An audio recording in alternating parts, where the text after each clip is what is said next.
Olá, bom dia, meu irmão, minha irmã, vocês que estão nos acompanhando.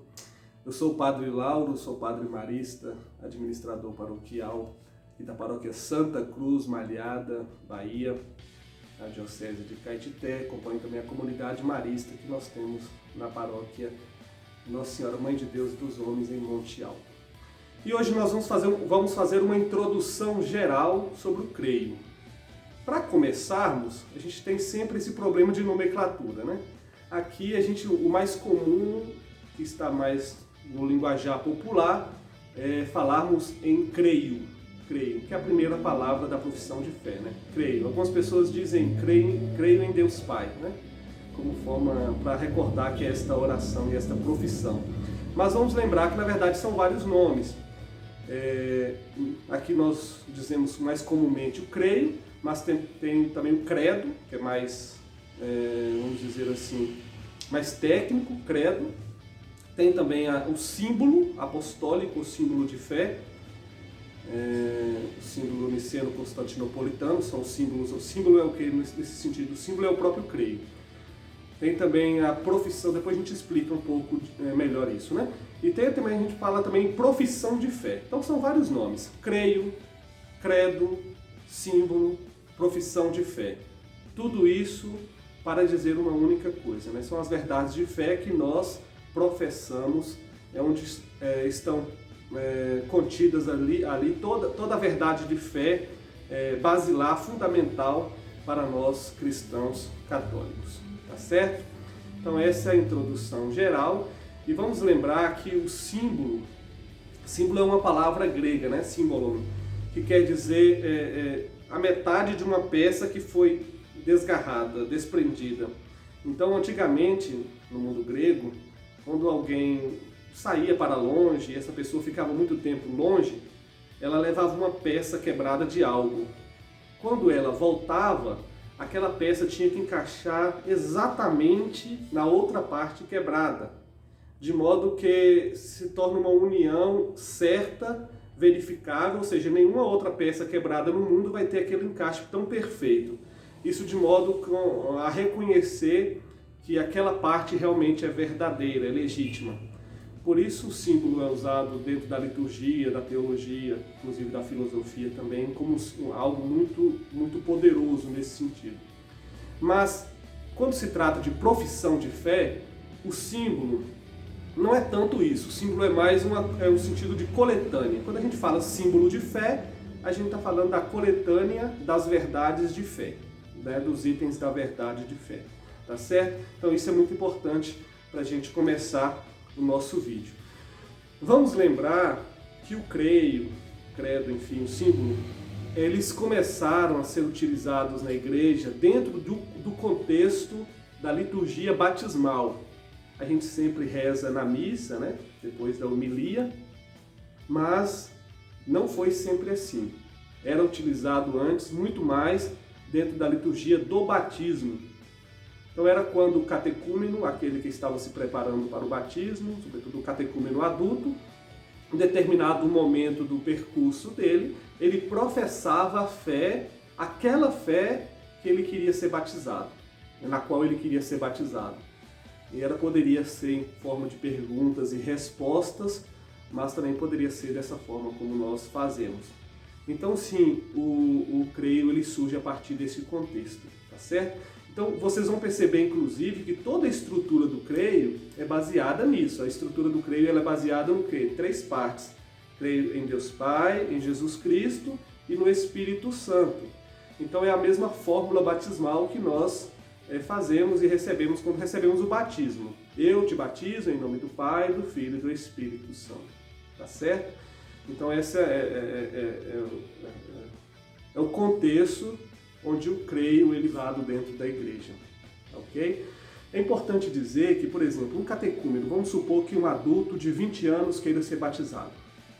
É interessante que a primeira missa que ele vai, antes até mesmo de começar a catequese, a sua preparação, ele não deve rezar o creio.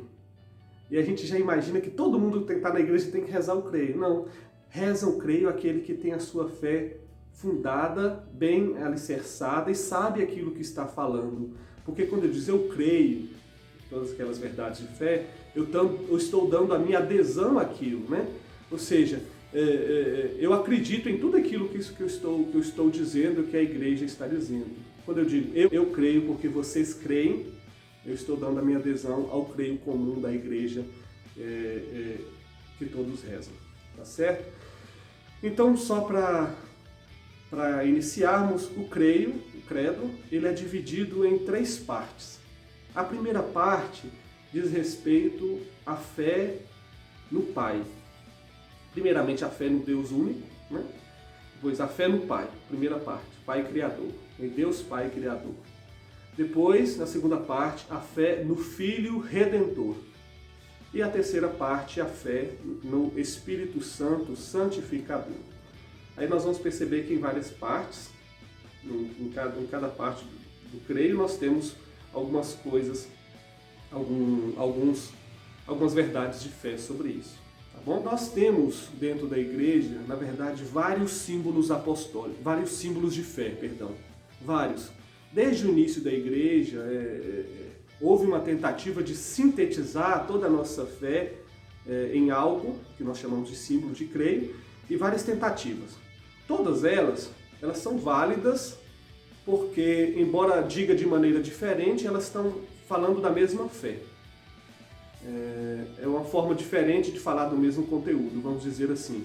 Mas as duas mais comuns que nós temos, mais utilizadas na Igreja Católica Apostólica Romana, é o chamado creio, o símbolo apostólico, credo apostólico, né? Ou o símbolo niceno-constantinopolitano. É um palavrão isso aqui, né? Niceno-constantinopolitano. São os dois que a gente usa na liturgia, na missa. O mais comum é o creio apostólico mesmo. Tem esse nome, creio apostólico, primeiramente porque nasceu em Roma, dentro do contexto da liturgia batismal. Segundo, porque tem uma ligação muito profunda com a fé dos apóstolos, aquilo que os apóstolos pregavam, mas também por conta de que é um creio muito antigo, né? Remonta ali do 2º e do 3º século, já perto da época dos apóstolos. Se você está se perguntando que creio é este, padre? Não, é aquele que a gente reza na missa, né? Creio em Deus Pai Todo-Poderoso, Criador do céu e da terra, e em Jesus Cristo, enfim, é este o creio. O creio niceno-constantinopolitano, o símbolo niceno-constantinopolitano, ele foi elaborado, tem essa palavra grande assim, porque é a junção das verdades de fé elaboradas, sintetizadas em 2 concílios ecumênicos. O primeiro concílio ecumênico, o concílio de Nicéia, em 325, e o segundo concílio ecumênico, o concílio de Constantinopla, em 381.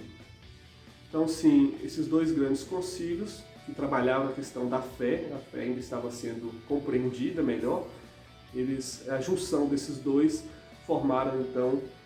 formou então o creio niceno-constantinopolitano, tá certo? Então, assim, esse creio é um pouco mais longo e um pouco mais explicado. Eu vou só começar para você compreender de qual que nós estamos falando.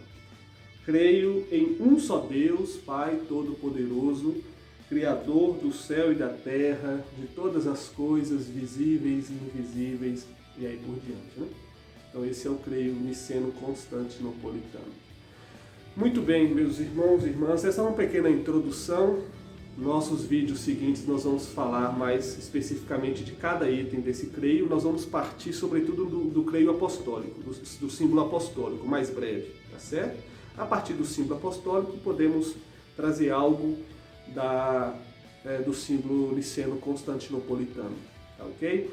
E outra coisa importante é sabermos, por exemplo, que essas catequeses serão baseadas sobretudo no catecismo da Igreja Católica, mas também em algumas outras fontes. Acompanhe com a gente esses ciclos de catequese. É muito importante a gente compreender a fé que a gente vive, e quando a gente compreende, a gente pode viver melhor ainda esta fé, tá certo? É uma riqueza muito grande da igreja, e eu tenho certeza que você vai gostar muito de fazer esse percurso com a gente. Toda semana vamos publicar um vídeo, acompanhe com a gente. O próximo vídeo da semana que vem nós vamos falar sobre a primeira palavra do creio. Creio. Só isso, né? A primeira palavra creio já dá uma catequese toda, já é possível fazer toda uma catequese em cima dessa palavra, tá certo? Então semana que vem nós vamos explicar melhor a divisão em 3 partes do credo, do símbolo. Esperamos que vocês também possam nos acompanhar no próximo vídeo. Deus os abençoe, tenham todos um excelente dia. Em nome do Pai, do Filho e do Espírito Santo. Amém.